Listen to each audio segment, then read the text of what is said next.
I'm so excited to be here. My name's Conley. I think I'm in my mom era now. Big calling is supposed to just like land in our lap. And it's like BS. What really works is following little like curiosity crumbs. It was like so aligned. It was like totally my truth. You have to make so many more deposits before you can make any withdrawals. Yeah. Like living your purpose, your desires, because then you are pouring from a full cup. It's just an endless well. Yes. The capacity is just infinite Yeah. when you can actually ask that question and follow through.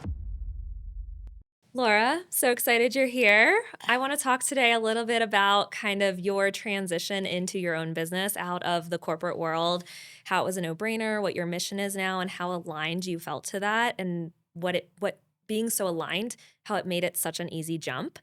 But do you want to introduce yourself first? Yeah, and sure. Tell everybody who you are, what you Sure. do. I'm so excited to be here. My name's Conley. I think I'm in my mom era now, Yes, so I love. guess I'll lead with that. I have a son who's 6 and a daughter who's 8, and I have a husband who's 44. Look how your name is. Sorry, Brian. Sorry. on your Sorry. age. And I'm a weight loss coach. I help moms lose weight for the last time. Yep. And I can go right into like how and why I left corporate. Yeah, actually, if you want to, like, why don't you talk about how and why, and how like the calling was just like a no-brainer for you? And at the time, you were the breadwinner, right? Yes. Okay. So I forgot about that part. That's good for me to remember because I need Brian to start winning some more bread now. Okay. So I really think that there's like this misinformation out there, like what's your purpose? And like, you know, like like this big calling is supposed to just like land in our lap. Yep. And it's like BS. And what really works is following little like curiosity crumbs. Yeah. So I got like super interested in yoga. Actually, Brian had all this messed up, like he had all these issues in his like legs and feet from running and soccer. Yeah. And so he was at USC in grad school at the time, and he ended up seeing the head of sports medicine there who sees all their athletes, like, you know, world-class USC football players, whatever. He's like, dude, you are the most inflexible person I've ever seen. You have to start going to yoga. So he started going to yoga. So then I started going to yoga with him. I didn't realize that's how you got into it, because you became a yoga teacher eventually, Yes, didn't I you? know. Yeah. Well, okay, so he was into it, and my dad got obsessed with it. He was going to all the free Lululemon classes. He was like a weird Lululemon old dude groupie. And so I was like, well, if the dudes are like the dudes in my life are doing it, like I want to do it. Yeah. So I started doing it, and it was super fun, loved it, and just kept following more curiosity cues. So we ended up going on a retreat. I was like, ooh, I love this. I want to do a teacher training, like not necessarily to become a teacher, but like just for fun, just to follow the curiosity. And then at like our practicum where we had to like teach in front of the group and like really actually teach, I remember being like, oh shit. I was like, I love this. Like I have to do this.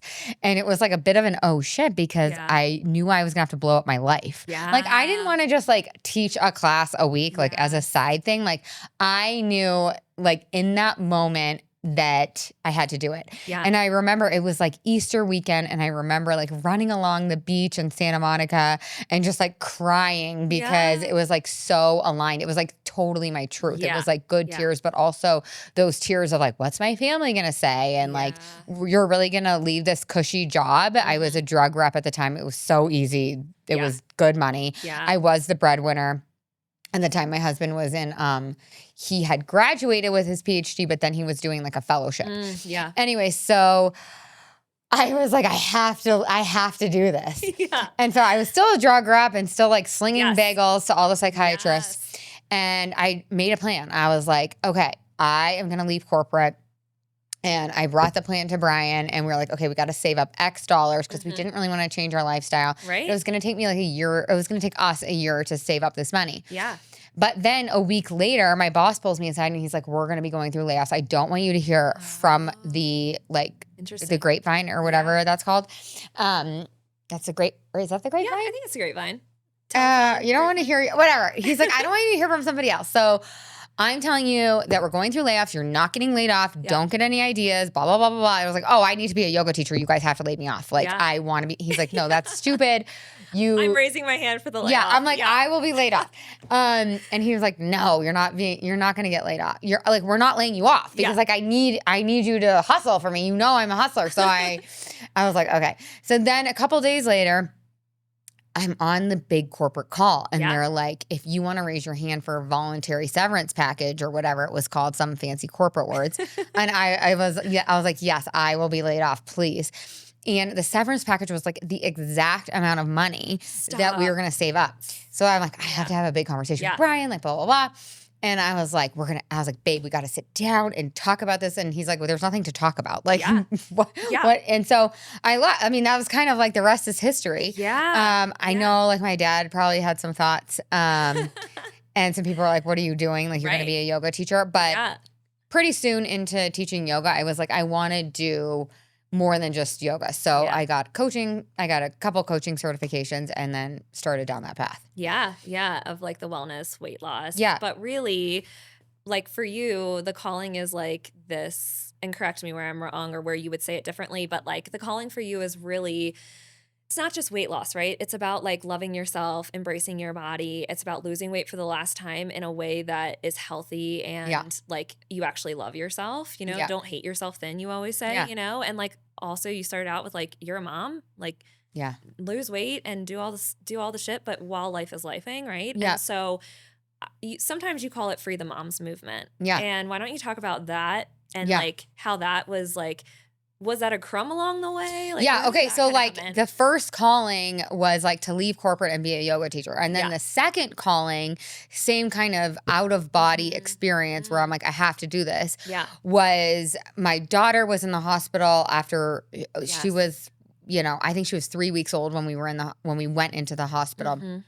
And she was really sick. We were in there for a month. She's totally fine now and she's cured and all of that. We don't need to go into that. But I remember she was like 6 weeks old. We had 6 or 7 or 8 weeks. I can't remember. You know how it is. Your brain is like so foggy back then. Anyways, so I come home and I got like the first shower the first real shower that I've taken in like basically a month, which is disgusting.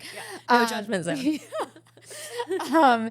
And I get out of the shower and she's like, you know, and again, your baby's with you, like attached to you. She's like in the little bassinet cooing up at me. And I'm like beating myself up for not bouncing back into my pre-baby jeans, quote unquote, like fast enough. Yeah. And that's when I had that out of body experience. I'm like, I have to fix this. I have to solve this. I am going to pass this screwed up relationship with my body and food down to this perfect baby.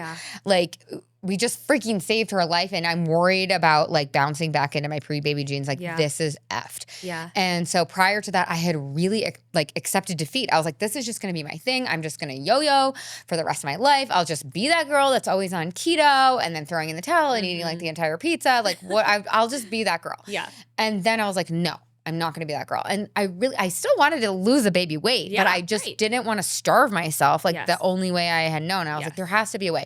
So I went down rabbit hole after rabbit hole after rabbit hole. And I like really lost weight for the last time. And it like still honestly feels like a miracle because it was such a struggle for so long. And then I started testing out everything I had figured out for myself on all my friends. Yeah. And it started working for them. And I was like, come try this. Yeah. I'm like, you guys. And they had seen me struggle, like, you know, and they're like, okay. So I'm like testing it out on them. And I'm like telling my husband, like, oh my God, can you believe it's like actually working for everyone? And he's like, you know, whatever. And then I wanted to niche down because I hadn't been super niche in my coaching business at that time. Yeah. And I was like, you guys, should I niche down on like golden handcuffs, which is like, you know, you're stuck in corporate because it's cushy, but it's not fulfilling. Or should I like do this weight loss coaching thing? And all of my friends and family were like, duh, like you should do the weight loss. Like this is huge for you. And so that was 8 years ago and I'm still doing the weight loss, but to your point and to your question about Free the Moms, it is the entry point into freedom because you free yourself from diet culture, but you free yourself from living in a body and really in a life that you don't love. And like, I'm like, our bodies are our home. Like we have to learn to love them and accept them because like we're going to be with them for the rest of our lives. And So I like experienced so much freedom from healing that. Yes. And then what happens for my clients and for me too is like you enter through the weight loss Yeah. door, Yeah. but then you stay for the people pleasing trap and the perfectionism trap and like let me put myself, or I'm not going to put myself first trap, and like there's so many Yes. areas to free ourselves Yes. as moms, Yeah. and no one's teaching it. Yeah. And so Yeah. that's what I have They're to do. not I have to teaching free the how moms. to do it. Like even here, like I'm talking about like do it, chase your dream, free yourself, get the flexibility, get the freedom, go after what you want, figure out how to do it just like you did. But it's the how that you teach, right? It's Yeah. the how do you actually do that? How do you move from step 1 to step 2?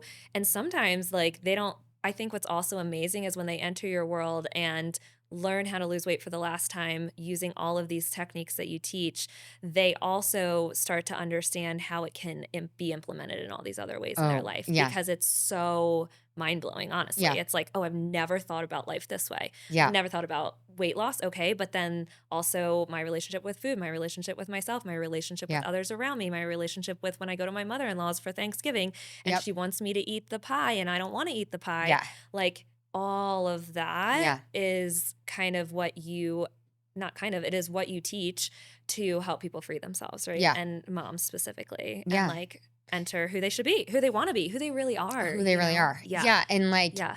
people always be like, oh, you tricked me. Like I thought this was just a weight loss program, but like I overhauled my The best trick ever. Yeah, the best trick ever. Like Yeah. I got overhauled my whole entire life, Yeah. like accidentally, because Yeah. the work we do is such root work. And Yes. a lot of my clients, and this was me too, are emotional eaters, but Yeah. not like big bingers. No, right. Just like Yeah. I'm a little bored, so I'm gonna have chocolate covered almonds, or like I need The day relief was from the so day. Yeah, long. I Yeah. need a little reward. Yeah. I get my rosé because I need it. Yes, Yeah. exactly. Hello, Yeah. look at these parasite children.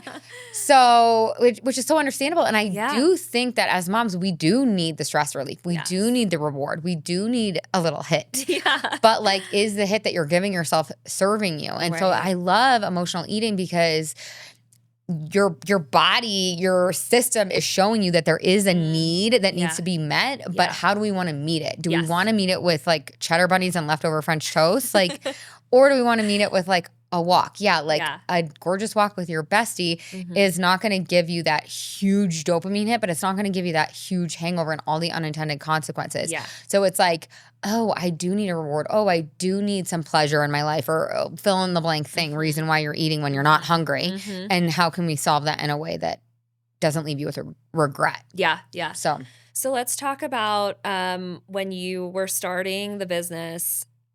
Like a lot of people, I think, oh, they just see where you are now. They don't see the first, 3-4 years.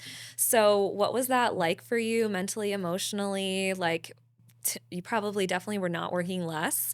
So I don't want to like tell people like, oh, you just walk into this life of freedom of like 3 hours a day. That's not the reality of it when you start, because you have to intentionally create that as you go. Yeah. Right. And we talk about that a lot, but what were those first couple years like? And over the past 8 years, how have you decided you're going to run your business, your life, your time? Like what you started with saying you're in your mom era. I know I'm like throwing a lot at you at once, but like, I think that's so pivotal because every era you choose to be in over the past 8 years, you've gotten the ability to say you've had the choice. yeah, choice. Somebody exactly. else hasn't had Yeah. that choice for you or made that choice for Yeah. you. So maybe talk a little bit about those first couple years and Yeah. I think how you think about things now. I was just talking to a friend who just started a business like a year ago, and she's like, and I'm like over here, like, I just need to work 3 hours max. And she's like, oh, well, I'm like hustling. And I'm like, well, I kind of think you should be hustling. Yeah. So it's kind of a funky journey because when I left corporate till 8 years ago, that was like a chapter. I was teaching a lot of yoga, leading a lot of retreats and coaching a decent amount. But like I went all in on my business. I would say maybe how old are my kids? I went all in on my business like 6 years ago because when you had kids. Yes, because both of my kids at that point were in like full-time school. Yes. So they were in school like from like 9 to 4. Yep. And so I like decided I wanted to go all in. So Yeah. I was working, mean, maybe not full 40-hour work weeks, Yeah, but like a full work week. And, I have a sales background. So like I'm used to like cold calling and grinding and hustling and asking for the sale and following up. Like it's basically in my DNA. It's not weird for you. No, it's not weird for me. Like my friends, when I was like 8 years old, were like, let's go sell Girl Scout cookies together. And I was like, bitch, no, I got to get the sweatshirt. Like I'm not going to share our sales. Like I'm not stupid. Yeah. You can try to beat me, but like we're not going to split this. So it's kind of a bit in my DNA. Yeah. So I did spend a full work week almost. Yeah. Really going for it. And it sucks because you're putting out so much effort without any return. Yeah. And so a couple analogies that I really resonated with are like, you have to make so many more deposits before you can make any withdrawals. Like you got to give yourself a couple of years before you're really like reaping the benefits. And the other analogy is like, what if your business is a baby and like, you got to feed the baby, bathe the baby, change the baby's diaper, hold the baby, blah, blah, blah, console the baby, all the things. And the baby doesn't even smile at you. Right. And the baby can't do anything fun until like 6 months, 8 months. And the baby can't really reciprocate until the baby's like, I don't know, 3, 4, who knows the age, but you have to invest. The point is you have to invest so much before you can get anything out. And I think people have maybe messed up expectations of like starting a business. And it's like, no, you have to put in so much more than, and I actually like having, my story is weird because it's just kind of funky. It's not like I like left corporate and then went all in. It was just, there were so many different little chapters in there. And I think that's actually way more normalized. Yeah. I think we talk about it, like you said, we say like, oh, she left corporate and now she has a successful career, a successful business that she runs and she only works 4 hours a day. But like, that's not really the reality of what that journey looks like, right? Like, no, and I think like if you're going to do that, I think it's good to have another income. Like when I was really building my coaching business, I still was teaching some yoga. Yes. Or, I mean, that was kind of in that chapter, but like, or when I went all in, I already had some clients. Yes. Or like my husband was agreeing to win more of the bread. Like he and I have, I think this is unique too and maybe worth mentioning. Yeah. We have played this, I don't see, actually he said this to me the other month. Like he's like, I don't see many couples like doing this. I think you guys do this a little bit too, but like this passing of the winning of the bread baton. Yes. And so it's like, okay, you're going to go do a fellowship. Okay, I'm going to go crush it as a drug rep. Yep. Okay, I want to teach yoga. Okay, you got to go get a real job. Your turn. Yeah, your turn back and forth. And then my coaching business really took off. Yeah. And he wanted to like dive into his startup. Yeah. And then there was a chapter in there where I was the sole breadwinner, and about a year into that. Shout out to Laura. Well, you're gonna take that back. You're gonna take that back in like 2 seconds. After like 4 huge nothing fights that were like blowout fights, my husband was like, I don't think you can handle this. And I was like, F you. What do you? And then like the next day I was like, I can't handle this. Like even though I'm a coach and I should be able to thought work my way, I cannot handle being you were honest. Yeah. Yeah. You weren't like, I'm going to push through and do something that is not working. Yeah. No, it was not. Because it does tear down other relationships when you are doing something like that is not aligned. Exactly. It's just, it was too much. I think I could have done it in like my early 30s with no kids, with no mortgage, no crazy daycare bill. So anyways, that's like kind of like roundabout way to answer that question. But we've been passing the baton back and forth. Yeah. And it's helping us to both rise in our careers. Like even when I was like, you're right, I can't handle it. Yes, and as humans. Because I think that's so important. And actually something I haven't talked to anybody about so far on the show is this idea of like, you don't have to do it alone. If you do have a partnership, I mean, maybe you are by yourself right now, it's just the stage you're at in life or whatever, that's fine too. But if you do have a partner, like I know when I started having thoughts about my own business, I kind of kept it inside at first because I was like, is this like, you're not like a keep it inside person. So I can see you being like, this is it. But for me, I was like, is this really it? Do I want to is this real? Should I say this out loud? Like all those things. And you're exactly right. Like as soon as I said to Fred, like, hey, I think I want to do this. He's like, great.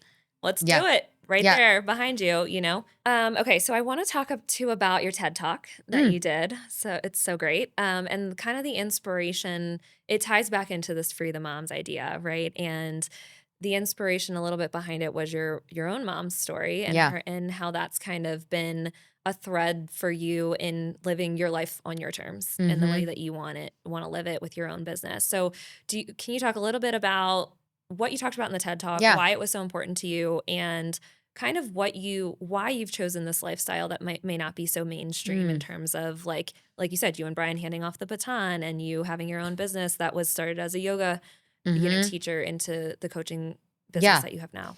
Yeah. So my mom was like the perfect mom, like by like American standards. Like, Yeah. Yeah. she got the motherhood playbook and she like followed it perfectly. Like we celebrated like every holiday. Like the first day of spring, the house was like decorated. Yep, We yep. celebrated like Flag Day and like Mardi Gras, like everything. I think she was bored, so she was like, "What can I do to keep myself excited?" But she had homemade snacks for us every day. You know, she was like the perfect mom, Yeah. super engaged. Yeah. But I think it was at her own expense.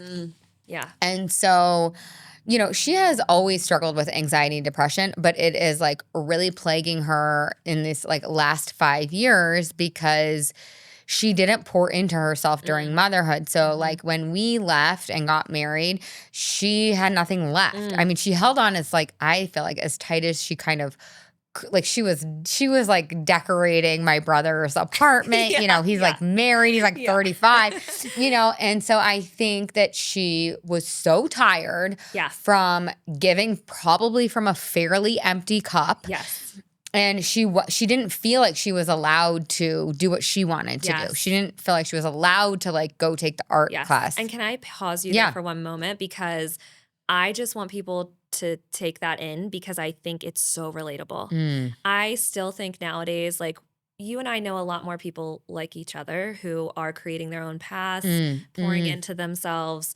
But I actually think a lot of moms specifically, but women out there are still doing what they think they're supposed to do and trying to get as much joy out of that as they can and really loving. I mean, it's not like they don't. No, I think my mom loved it. Loved it. She loved it. She loved you guys. Loves you guys, right? Like it's like that is not the question.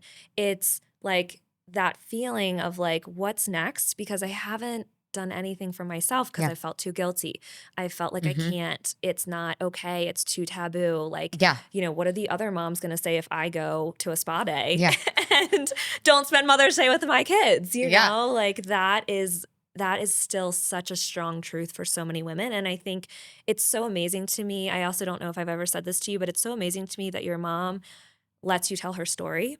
Oh, yeah. Because it's so important for people It's so to hear. important. Yeah. And I think, I mean, add like salt to the wound. There are so many moms that are not only trying to play the playbook out perfectly, but they also have a full-time job on top of it. Nowadays, so it's like a triple whammy. Yeah. It's just so effed. Like you cannot survive. It is like a recipe for disaster. So I think my mom kind of like accidentally inspired me to like make sure I have something when my kids leave. But I actually think subconsciously I took it a little too far. And that's why I'm in my mom era a little bit right now. So I think I took it way too far and I was subconsciously, I started to like overwork a little bit. I started to grind a little too hard. And I think that's appropriate, but there's a line and I was totally crossing it to the point where like part of the reason why I became a yoga teacher and a coach is so that I could be present for my kids. And then I was sending my kids to aftercare and I was like, wait a second. Like the whole point was like so that I could pick them up like after school. And I was just noticing like I became like kind of an employee of my own business subconsciously because I swung too far from perfect motherhood, like 1950s mom, all the way over here to like empowered, doing whatever like, I want to do. Exactly. Like feminine Barbie. And it's like I'm still the last, I don't know, like 3 years, I'm trying to find like this middle path. And it's hard, but I'm doing it kind of.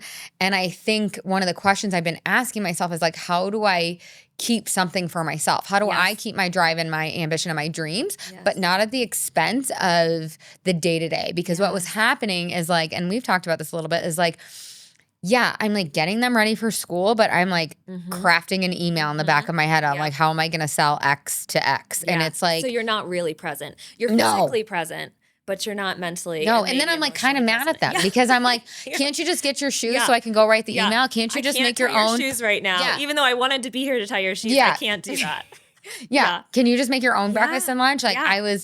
I think I was like making them, yes, I want to instill independence, right, course. with my Yes. kids. But Yes. like, it's just really nice. Like the other day, I'm like just chopping watermelon for my kid and I'm having the time of my life because I've made really hard rules Yes. now that like Good. I am trying to follow. Like Yeah.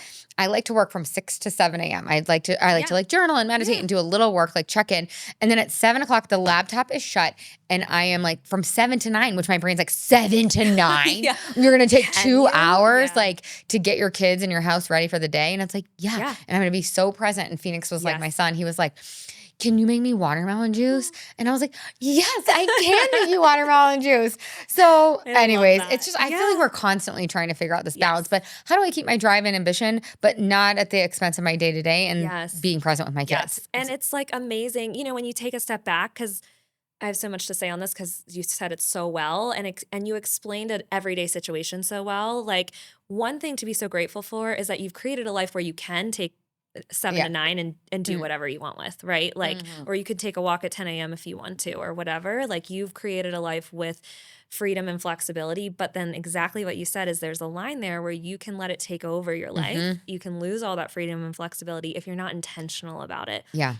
And I think the intentionality is like, when we start a business, we're so intentional. Yeah. We're like, I know what I want. I know what my goals are. I know what I want personally and out of the business.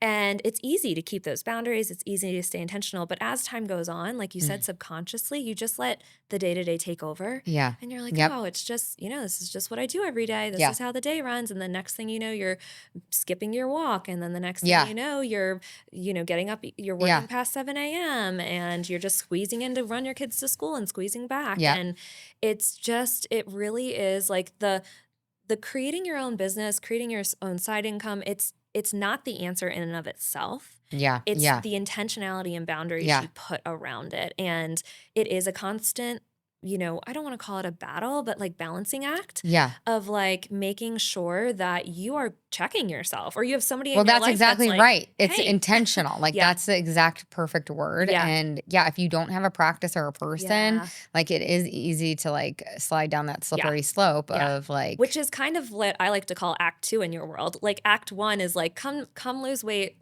Like in this whole different way that your mind is just going to be like, holy crap. And then act 2 is like, okay, now like, let's be intentional about continuing to apply this wherever you need it in life. Exactly. Like you've had women, you know, get their dream job in, you know, 30 days or something, like change their marriage. Like, no, but there are, oh yes, somebody just got their dream job. Yeah. This woman who, oh my God, I love her so much. She's so funny. She had a dream flower job. It's like this flower job that she just walked in and pitched herself. Yeah. Because you show yourself that what you thought was impossible is possible. Because all these women have tried every diet under the sun and they're like, I'm a special unicorn, I can't lose weight. Yep. And then they do my program and then they lose weight. And then they're like, oh, I mean, I actually remember losing weight for the last time and be like, oh, did that really happen? shoot. I was freaked out though, because I was like, if I can do that, I can do anything. Yeah. Wow. So what an empowering feeling, right? Actually. Yeah. Something it freaked me out a little bit, but yeah. Cause when you actually do something you've struggled with for so long, you realize as long as you keep at it and figure out the right method for yourself, what can't you do? That's oh my exactly God, right. I love that. Yeah. Yeah. I remember so being empowering. like, oh God, that's scary. I guess I will start my own business and I guess I Okay. will sell these Guess big I goals. have to share this with the world now. I can't gatekeep it. Yeah.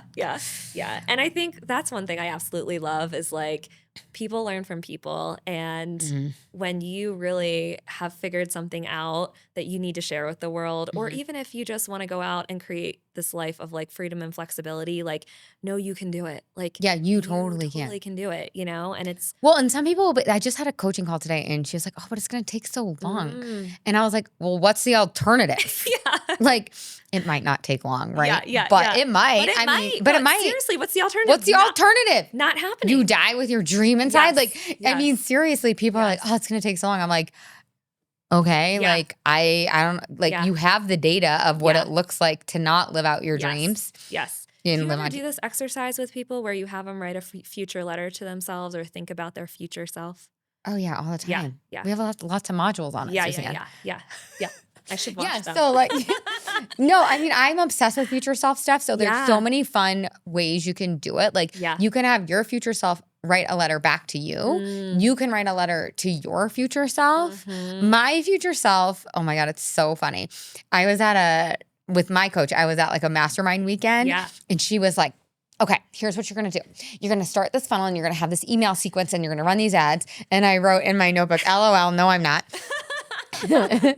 Because you know me with all that stuff. I'm like, anyways, I'm like, LOL, no, I'm not. And then she like half an hour later had us do this future self exercise. And it was a letter from my like 93-year-old self to like present day.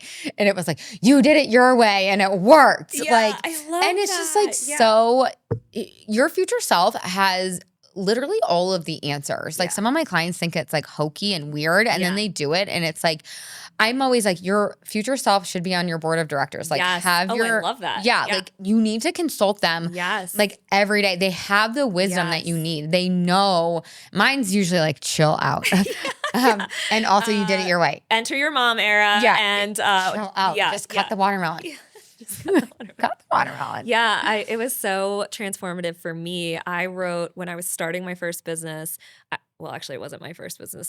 I tried a couple ones before, but the first one that worked, I wrote a letter to my future self that I was successful. Like what would it be like? Write a letter to that person or as that person. Sorry. And so I wrote the letter as that person, and then I read it 2 years later when I did have a 6-figure business and all this stuff. And it was like so emotional. I was So like, emotional. oh my gosh, all of this came true. I really manifested it in this letter that at the time I did think was honestly a little hokey. And I'm like into some of that, and I still was like, I don't know. Okay, I'll just do this exercise. Yeah.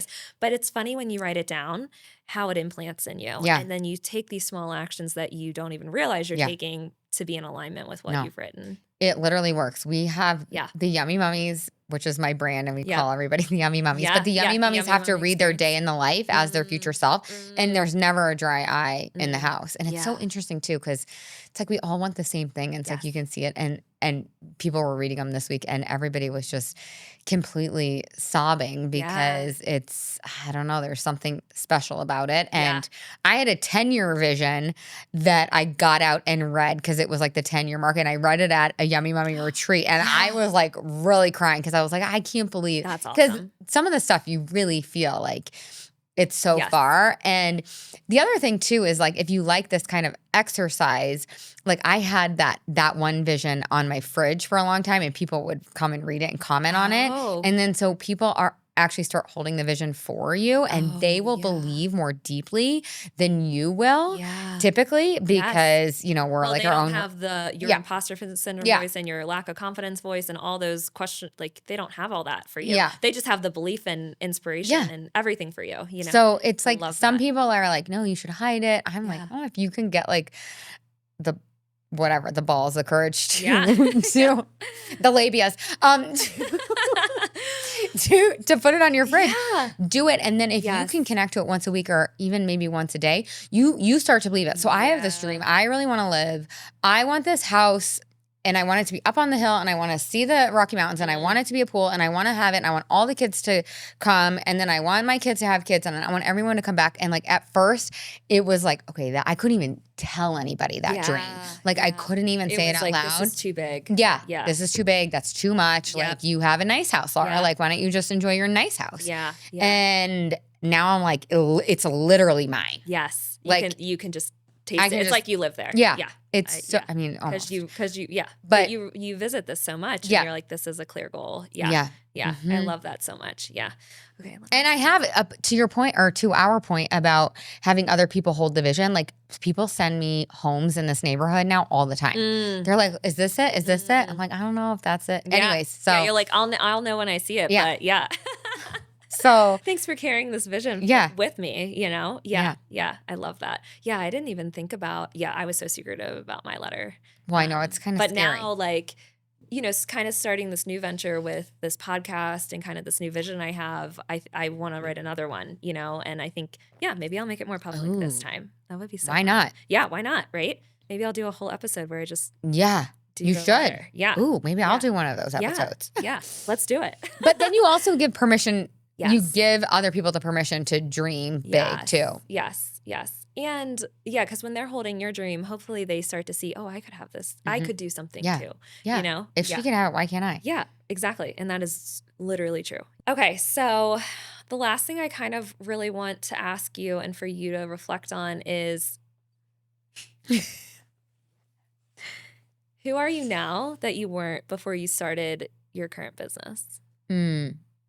Actually, let me make that even broader, because I don't want to limit it to just this business. Like, who are you now compared to who you were, before you really had this confidence in yourself? And maybe Brian's part of that story of giving you the support and confidence to really create this life, or maybe you've always had that in you. But what would you say is the biggest difference? Well, I don't know, Suzanne, because I was selling Girl Scout cookies by myself. I think I always had a little bit of that fire. Yeah. I mean, did I feel confident in middle school? No. Yep. But deep down, it's like who I am. Yeah. But I really think who am I now that I wasn't for so long? Yes. Is just way more relaxed. Yeah. I don't appear relaxed, let's be honest. But in my head and in my body, I'm I'm very spicy, but I'm also grounded. Yes. I think that's the difference. It's I'm really asking myself on an almost daily basis, what is the point of life? Am I going to be proud of these choices on my deathbed? The Buddhists, they contemplate death every single day because it makes things so clear so quickly. Yes. And so it's I'm not going to be proud if I'm writing an email in my head when my kid needs help with his shin guards. Yeah. And I'm so in choice about helping with the shin guards that I'm not frustrated about the shin guard. Yes. Well, let's be honest. 75% of the time, Get the ones without the straps. Yeah, no, I know, but still, my son has the chunkiest, blockiest. They're like blocks for feet. So it's not even the shin guards; it's the stupid cleats. But anyways, so 75% of the time, it feels like you brought up choice earlier. Yeah. And I'm so fully in choice of everything I'm doing throughout the day. Yes. I don't feel like I have to do anything. Yeah. I really don't. Yeah. I really actually want to cut you watermelon and make you watermelon juice. And I really want to help you with your cleats. Yep. But it took me remembering, I chose to have kids. How do I want to show up as a mom? What's going to make my future self proud? Yeah. So I don't know if that answers your question, but I think I'm just even more intentional. Yes. And even more just relaxed around is this going to matter in 5 years? Do I really need to get mad at Brian for forgetting to pick up my kid? Who cares? It doesn't matter. Yeah. Nothing really matters. Right. So I think I'm just way more, actually, I'm in a launch right now. It's not going as well as we want it to go. And do I care? Yes. Is it a business problem? Yes. Are we going to solve it from a business perspective? Yes. But does it touch my self-worth? No. Right. Yes. I don't care on a soul level. I think that you just said it. I mean, you did. There were so many things, but just saying that alone of your self-worth now, you understand so much more clearly, is not tied to these things that just really don't matter. Honestly, at the end of the day, what matters at the end of the day is that you are joyful and living an intentional life that you want, whatever that looks like. And if you want that to be your mom era, live into that, you know? And I think for me, business and creating your own business has always been a foundational piece of that, of making sure I was creating an intentional life for myself, to be the person I wanted to be and show up the way I want to show up and have the time and freedom and all those things. And I think that it's exactly what you just spoke to. It's maybe you've always had this innate piece of you, but really it's you have the calmness and confidence now that I can do this thing and I can do it however I want, and that's totally fine. Yeah. And that's what I think is so important about you getting these podcasts out. It's can the audience really like Mm. tune into what do I actually want and Yeah. trust that like it's allowed, especially women. Like we have stopped asking ourselves, what do we want? What do I want? Mhm. And And it's okay to ask that question. yeah, Yeah. I know. It's so okay. scary, but yeah. Yeah. I'm so glad you said that. Yeah. I really hope people take away from this conversation that, you know, it's not always easy. It's not always perfect, but it really is about asking yourself, what do I want? What do I need? Mhm. And actually knowing you have permission to do it. Yeah. Like take it, Yeah. do it. And like all the Because that's when things. people start eating the cheddar bunnies. Yes. Actually, Yes. is because they are stifling Yes. their desires Yeah. and what they want. And Yeah. so what do they get? The leftovers. Yes. Like literally and figuratively. literally the leftover chicken nuggets. Yeah. And your kids or whoever in your life is going to benefit from you like Yes. living your purpose, your desires, because then you are pouring from a full cup and Yes. you're not putting the cleats on from obligation. Yes. You're doing it because you actually Yes. want to do it. And when you, yes. there's endless energy. Yes. Clearly, I did have some caffeine, but yeah, it's Yeah. just an endless well. The Yes. capacity is just infinite Yeah. when you can actually ask that question and follow Yeah. through. To say it in a moment, like if you want to drop the frustration of putting the cleats on, because right now you're like, I hate these cleats. It's actually not about the cleats Yeah. in that moment. It's about everything you've created for your life that is making you not want to be in that moment. Yeah. And the Yeah. answer really is, how do you ask yourself, what do I need to change in my life so Yeah. that when I put these cleats on my kid, I'm so joyful about it? Yeah. Because that's exactly what you teach. Yeah. So, yeah. Yeah. Yeah. I love it. Thank you so much, Laura. You have You're so much welcome. wealth and knowledge to share, not just from your own life, but from what you teach other women every day. And we're so grateful for it. So Oh my thanks God. being Thanks for here. having me on. This was so fun. Yeah, so fun. Thank you. You're welcome. Ciao. If anything Laura has just said has hit you in the chest, go find her. Her podcast is Lose Weight for the Last Time, top 1.5% of all podcasts globally, by the way, available wherever you listen. Her Free the Moms podcast is also out there and available to you, and her TED Talk as well as on YouTube. If you're a mom who's been running on empty and that's something that you want to change, this is where the work starts. If you're ready to embrace something that's for yourself and create the life that you want, start here. The legacy doesn't have to continue down, and you can choose what you do with your time and your life. Laura left her safe corporate paycheck as the breadwinner and embraced something totally new. And now she's handing down a legacy that she can be proud of. And it's not just a business decision. It's a decision about how she wants to live her life, and that's the work. If you want something like this for your life, Side Income Studios is here. It starts with the free 5-day boot camp where you'll earn your first $1,000 in side income. I'll leave the links here in the show notes as well as with Laura's links. Until next time, keep building a life on your terms. Thank you so much for listening to this episode of Built on Your Terms. If today's conversation reminded you that there's another way to build your work, your income, and your life, I'd love for you to share this episode with someone who needs to hear it too. And if you're ready to start building income you control so that you can create more freedom, flexibility, and ownership over your life, come join us. You can start with the free boot camp, earn an extra $1,000 in side income. The link is in the show notes. Until next time, keep building your life on your terms.